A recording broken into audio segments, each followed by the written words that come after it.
Hello everyone, in this video we are going to be doing a code walkthrough for my serverless web crawler that's built on AWS. This is going to be part 3 of the video. In the previous sections I went through the design like we have in front of us here, and the last video I walked you through the demonstration of the application in the AWS cloud. But for this one I want to walk you through what the code looks like, and as a quick reminder, this is what our architecture looks like. We have a Lambda that puts messages into a queue, and that triggers another Lambda which stores the state of all of our visited URLs in Dynamo, and then we use the library Beautiful Soup to extract all the other links that are on a particular web page to save to our database. So that's what this architecture is all about. So let's take a look at the code really quick.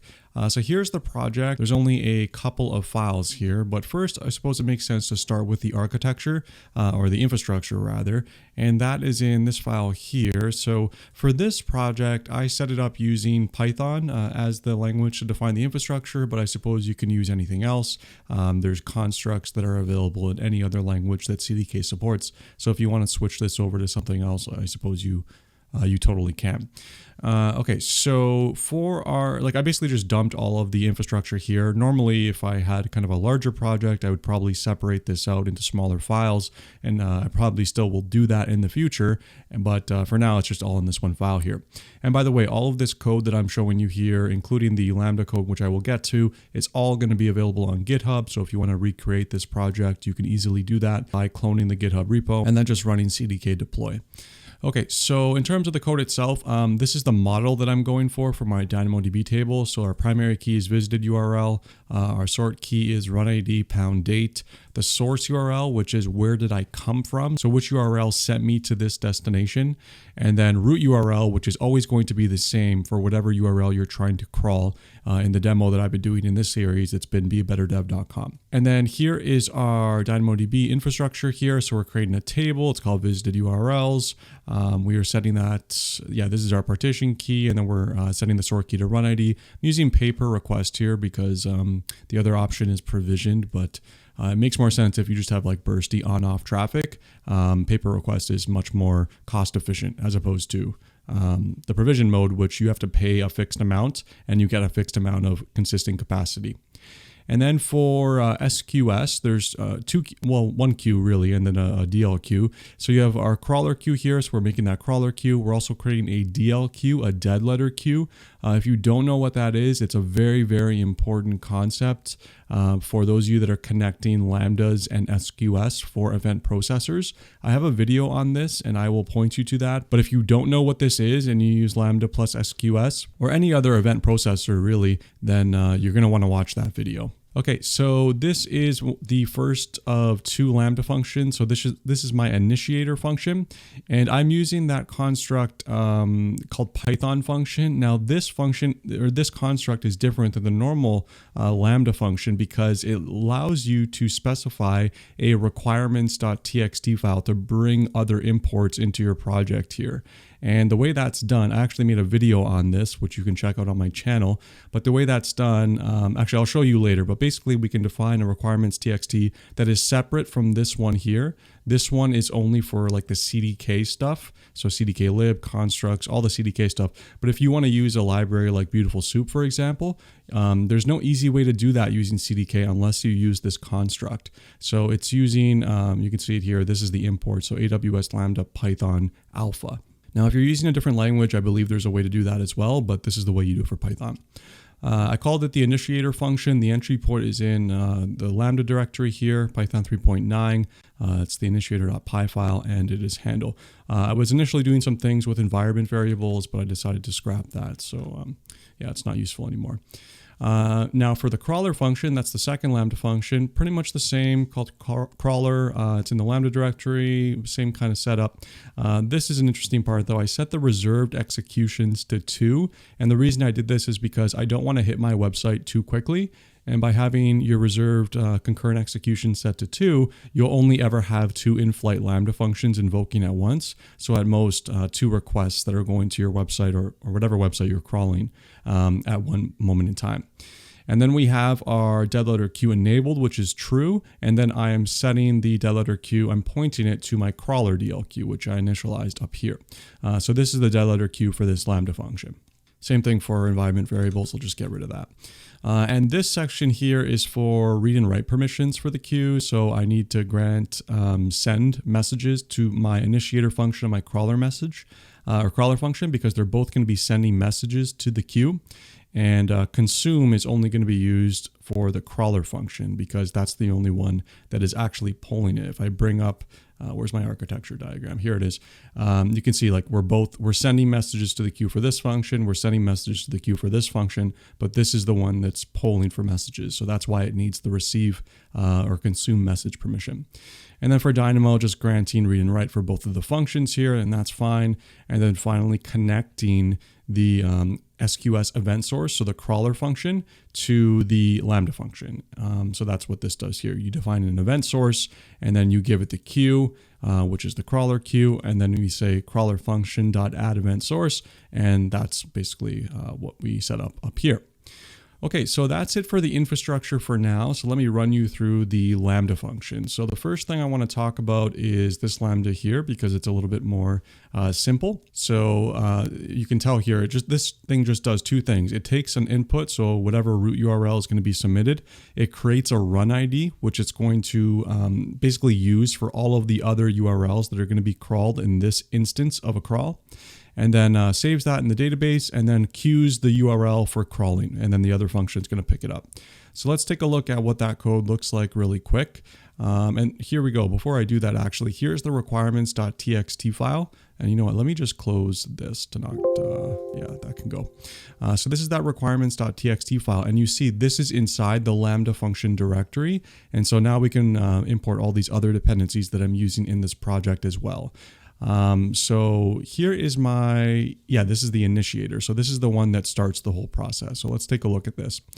So just doing some imports up here, setting up a logger. I'm using the constant here for my delimiter. We're creating a DynamoDB and an SQS client here, and then kind of doing just some setup stuff up here. And this is the entry point to the function here. So we're just extracting the root URL out. We're generating a run ID. The run ID is here. It basically is of the format, I believe it's the UUID pound timestamp, or the other way around actually. Yeah, so it's timestamp plus pound plus the ID that we're generating. So yeah, that's the format. So it's just constructing a timestamp here in, I believe this is an ISO 8601 format. It's constructing a UUID using the UUID library. It's creating a string out of these two things and returning it back. So that's how we get the run ID. Gives us a nice, neat little log message just in case you need to debug this later. I make a model out of this information. So URL, run ID, I can't remember what this is for, and root URL. So if we go to this, it's just basically, it contains some basic information about the crawl. So we're creating an instance of that. And this is where we're actually doing some of the work. So first we need to mark our beabetterdev.com entry, or whatever root URL really, mark it as visited in our Dynamo table. So if we take a look at this code really quick, it's just calling put item, and it's setting the item here. And I believe vars, I can't remember now, I don't use Python too much, but I think it takes an object or a class object and converts it to a dictionary with keys and values. So that's what's going on here. And then you're just passing in that object as well. So that's how that works. And then so we put that in the table, and then we on-queue the URL for processing in the crawler Lambda function. And we're just kind of printing it out in a nice way here. And then if we take a look at on-queue really quick, we're creating a record here. Actually, this thing is unnecessary really. Because I'm doing the same thing twice here. We're calling the queue function send message. We're creating a JSON object out of that. And yeah, that's just sending that message to the queue. So as you can tell, it's a pretty straightforward, pretty simple initiator Lambda function. You're really not doing a lot here. So let's take a look at the crawler function, which is the one that is actually doing the work. Let's close all this. Okay, crawler function. So as a quick reminder, if we bring up this back, so this is this function here, which is the one that's going to be consuming messages. So every invocation is going to contain a URL that this instance, this Lambda function invocation instance, needs to process. It's going to scan the website. It's going to query the DynamoDB for links that are in that website. So basically, if this website has 10 URLs on it, then it's going to query 10 here to see if we've already visited them before. We're going to get that back. We're basically going to do a diff between what I have on this web page and what I got back. So say I only got 9 back from the table. In that case, I need to visit one URL. And so I need to mark it as visited, and then I need to put that new URL back in the queue. And that's essentially how this entire system works. So let's run through that really quick. So it's always a good idea to just print the first line. This is the handle function where our Lambda function business logic is. It's always important to print out the event. This is useful for debugging and everything. And then I just grab the actual payload of the event in here too. Okay, so then we're grabbing the visited URL out of it. We're grabbing the run ID out of the event. And this is a little bit of an interesting part. I'm setting the source URL to be the visited URL, which is what is coming in the event itself. Then we're getting the root URL. We're just doing a pretty simple print line statement for debugging. Then we are also, okay, so yeah, this is actually where I walk through all the steps. So the first step is to retrieve all the links from the provided URL. So that's going to be through the beautiful soup library. So we're just creating a session here. We are, yeah, this is the actual caller right here. So it's very simple, beautiful soup code. I just basically took a look at the documentation and figured it out after like 2 minutes or so. So that's what's happening there. And if we scroll back up, so we fetched X number of referrals from this particular root URL. Now what we need to do is step 2, which is filter out all the links that don't start with the provided root URL. So what this allows you to do, and what you should do, is you don't want to necessarily crawl all URLs that are on a particular web page, right? You only want to crawl the ones within the same domain. So if I take this back here, say this is beabetterdev.com, very simple topology. If the /lambda page points to like google.com or something over here, then you're in trouble because the crawler will never end. And if you don't like just nix that out of your result set, then you're going to start going in this other direction with google.com, and that's going to point to all these other nodes too. What the filter list does is it makes sure that if this instance here has 10 URLs on it, we're only ever going to consider the URLs that start with whatever is submitted initially. So beabetterdev.com is the root URL. And I believe I hard coded this in if I'm not mistaken. Yeah, so let's just take a look at this really quick. Yeah, so root URL we're passing in, list candidates, we're making a list and we're filtering. Yeah, so it needs to start with beabetterdev.com. And I crossed out anything that has a pound in it because there could be any anchor tags that are in the URL. It considers that another URL as well. So that's what's going on there. Printing that out as well. It's always good to have some pretty comprehensive log lines for you to understand what your application is doing. So that's why I have this stuff here. Very handy for debugging. And then we want to go to DynamoDB now to figure out if we have 10 URLs that are on this web page, which ones have I already visited? So now we're going to go to DynamoDB to query Dynamo for all those 10 URLs with a batch query or a batch get item. I can't remember which I used. So let's take a look. Yeah, so here are our candidates. Here's our run ID. We're calling batch get items here. What does this thing do? It's iterating over all the URLs. It's creating a key structure. So it's basically creating a list of all of the items that we want to retrieve. It's setting an input object here, visited URLs. It's a list of keys, or it's a dictionary rather. And then we're calling batch get item, and the input is kind of what we had here. So keys is a list of these items. Yeah, so that's what's going on there. Let's back it up again. And now we know that we already visited some set of records. So in this case, if we go back to that previous example, if this web page has 10 URLs on it, we'll say we've already visited, I don't know, maybe 9 in this example. And now I'm just extracting all those links out of the response object here. And this is where something starts to get a little bit more interesting. So now what do we know at this point, right? If we go back to this, so we've scraped the URL from the input object, and now we've queried DynamoDB, and DynamoDB, like we've gotten 10 links on this web page, and DynamoDB has 9 of those links. And so we have like two lists in hand. We have the 10 that we originally found. We have the 9 that are in Dynamo. So we need to figure out what the difference is between these two lists. So we only want to end with that one item or that one link because that's the one left to crawl. So that's what we're trying to do here. So we're going to filter out the records that have already been visited and be left with the links that still need to be visited.